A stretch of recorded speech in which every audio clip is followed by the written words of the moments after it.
that chocolate lava And we have mountain. two machines. The coating section. This is like heaven. Yeah. It's it's amazing. We use marble. It's a slow way of doing things, but we feel you get better texture and better flavor Awesome. when you do all that. Yeah. Here, the Drizzle Master.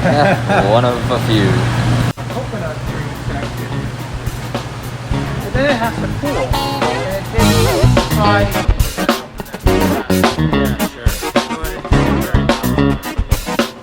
Chocolate flow. The flow.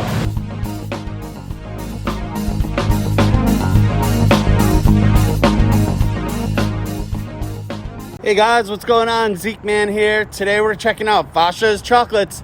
It's gonna be a sweet time.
My name is Carmen. I am the son-in-law here at Fascia's Chocolates. I married into the business and to the family, and then eventually got into the business. Nice. And I'm an engineer by training, turned chocolatier. Now, Lucy thing. Of right? course, sure. So this would be. I'm old enough to remember that. Right.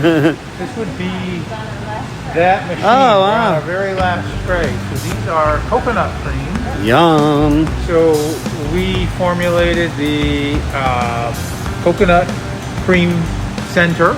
Excellent. We hand press it on a machine that's over 100 years old. It's almost like your version of a Play-Doh pumper, Yeah. where okay. we put it in, we push it down, and it comes through a bunch of holes. They generally come out round like that. So what we're doing is going to a bottom coat section. Come over on this side here and look at the chocolate is running from a bowl in the bottom. Yeah. It has to be chocolate has to be tempered. Okay. And that is something you have to do to chocolate if it's real chocolate. So it's going through a little puddle and it's getting coated, and the bottoms are forming, and you can see them coming. The bottom is cooling. We've got enough belt size, if you will, to cool it. And then what happens over here is you can get a close-up. It's actually transitioning to another belt where it actually goes through the coating section. This is like heaven. Yeah. It's amazing. And certain products we make, we do a drizzle. Yeah. Certain things we might put sea salts on. Sure. And Alex is going ahead and doing the drizzle here on the coconut cream section. But then it has to cool, and it takes 5 minutes to actually cool the chocolate the proper way. So here you go, he's doing the drizzle. Oh. And Here, the Drizzle Master. One of a few. What a skill. Yep. and then it's heading through a tunnel. And this is where the old I Love Lucy episode was a little bit off. You cannot go very fast.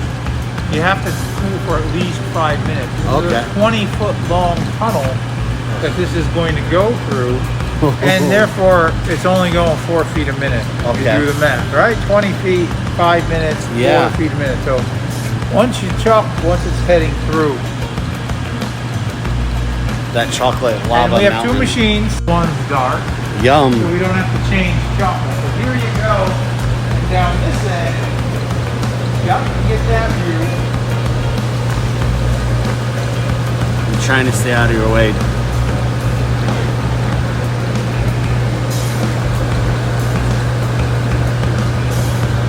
Now down this this end, you can come get a good shot. Oh, They're all getting, they're coming out of the tunnel again after a 5-minute trip. And these are our stock boxes where we're gonna actually put them away to be boxed, of course, in assortments, put in Sure. our front case. yep. And the milk coconut cream really only does come in our assorted box. It's one Okay. product we don't sell all Like by itself, separately, unless yeah. you're here requesting it out of the case. You know, Right. some things like caramels, as an example. Okay. We might sell a whole. We have half-pound, 1-pound boxes of caramel. You know, because that's something that people ask for. Yeah, sure. 'Cause But in terms very of popular. the particular coconut creams, you know, these will be in assortments. This is awesome. Okay.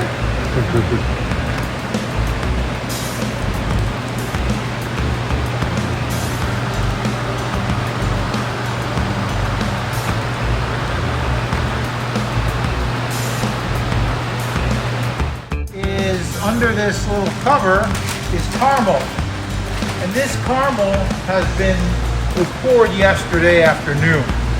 It's poured around 245 degrees inside these bars. We have it covered now because yummy. it's in a short period of time. We're going to be cutting this caramel and enrobing it. So we're Okay. going to use a cutter, and we use this little contraption to level Is it all that- off. We do everything the slow way. This is a marble slab.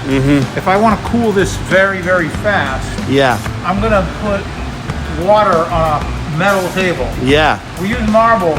It's a slow way of doing things, but we feel you get better texture and better flavor Awesome. when you do all that. Yeah, that's amazing. Yeah, Yeah. definitely. So you can come on over here. Hey, we got some Oreo cookies. Guess what? Oh, Those are going to get chocolate covered. They're going to take the same trip down the enrober as what you just Yeah. saw the coconut cream do. love Oreos. Who doesn't love an Oreo?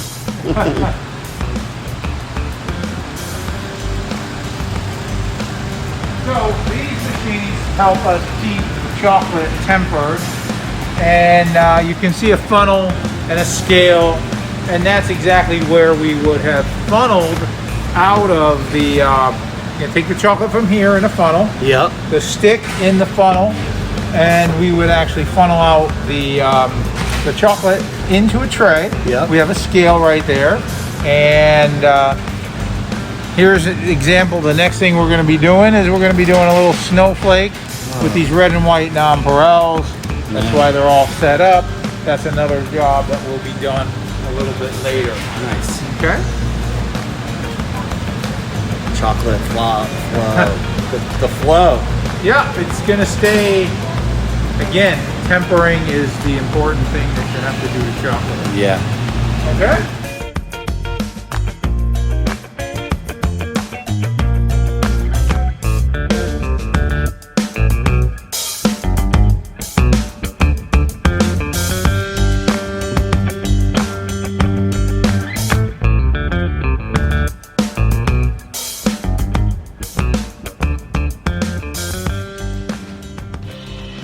One of the things we do here at Rogers Chocolates is offer a chocolate experience. It's a place where people come learn a lot about chocolate. And while we have some things on the walls about our history and how chocolate is made, in this room here, this is where we're conducting all of our chocolate experiences. Now, in non-COVID times without masks, we would actually have this room could handle a whole bus.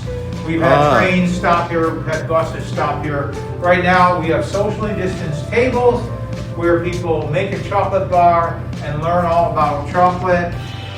We're fully handicap accessible here, so we've been able to have well over 40,000 people come to this facility since we moved into this building 7 years ago. Fascia's Chocolates was started by John and Helen Fascia, my mother and father-in-law. They started out of their home here in Waterbury in 1964, so we are 56 years old. Wow, congratulations. My wife and her two sisters grew up letting strangers into the basement of their home to buy chocolate, okay? Still part-time. My father-in-law was working full-time in a factory and nights and weekends to help grow the chocolate shop. They still made a lot of the chocolate in their basement and brought it up to the shop. After 7 years of that, 21 total years, they finally decided to make it their full-time business. So my in-laws in their late 60s, early 70s were still running the business. Okay. They were looking for a way out of business. You know, you have to retire at some point. Sure. But it wasn't really something they were thinking about maybe selling, maybe trying to hire somebody to run it. There were a lot of different options on the table. I was not in the business at the time. Okay. They got a notice from their landlord, but 2 months notice they lost their lease. Oh no. We were forced to move into this industrial park building that's about a mile from where we stand today. Okay. And no handicap accessibility, no visibility from the road, and it was less than half the size of what we needed it to be. We struggled. That first year was very, very difficult, and we realized, well, something had to be done. Well, I mentioned I'm an engineer by training. Sure. I was running a manufacturing company at the time, and the company I was running we were planning to move it to the Midwest where the parent company was, and I didn't want to go. Right. So it became convenient. Family let me in to the business, and You're privileged. And I said, okay, now what? Because again, we had this issue, but we were able to start some wholesale business, and we were able to start doing some outside selling. But one of the most important things that happened, was luck. We got our neighbors moved away. So we expanded where we were. And that's what gave us the first time that we were able to bring people into the facility and talk about chocolate. That's what led to what we're doing here. After a couple of years there, we moved into the building that we see today. And the building that we're in today, we have been in for 7 years, and that's what you're seeing here in this video.